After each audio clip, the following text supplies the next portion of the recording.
America और Venezuela के बीच टकराव को अगर आज की दुनिया की सबसे खतरनाक भूराजनीतिक घटनाओं में गिना जाए तो गलत नहीं होगा, क्योंकि यह सिर्फ दो देशों की लड़ाई नहीं बल्कि सत्ता, तेल, राजनीति, प्रभुत्व और वैश्विक प्रभाव की जंग है। वेनेजुएला, जो दुनिया के सबसे बड़े तेल भंडारों में से एक रखता है, सालों से आर्थिक संकट, महंगाई और राजनीतिक अस्थिरता से जूझ रहा है, और दूसरी तरफ अमेरिका, जो खुद को लोकतंत्र का रक्षक कहता है, वेनेजुएला की सरकार पर तानाशाही, मानवाधिकार उल्लंघन और ड्रग तस्करी के आरोप लगाता रहा है। यह संघर्ष अचानक शुरू नहीं हुआ, बल्कि इसकी जड़ें कई दशकों पुरानी हैं। जब वेनेजुएला में ह्यूगो चावेज के सत्ता में आने के बाद अमेरिका विरोधी नीतियां अपनाई गईं और तेल उद्योग को राष्ट्रीयकृत किया गया। इसके बाद अमेरिका और वेनेजुएला के रिश्ते लगातार बिगड़ते चले गए। निकोलस मादुरो के राष्ट्रपति बनने के बाद हालात और खराब हो गए, क्योंकि अमेरिका ने उनके चुनाव को अवैध बताया और विपक्षी नेता को समर्थन देना शुरू कर दिया।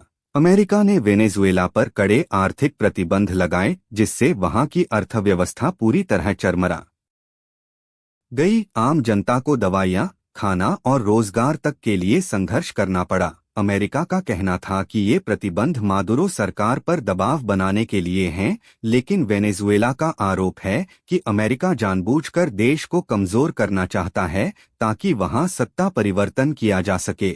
इसी बीच अमेरिका ने मादुरो पर ड्रग तस्करी और नार्को टेररिज्म जैसे गंभीर आरोप लगाए और उनके ऊपर इनाम तक घोषित किया।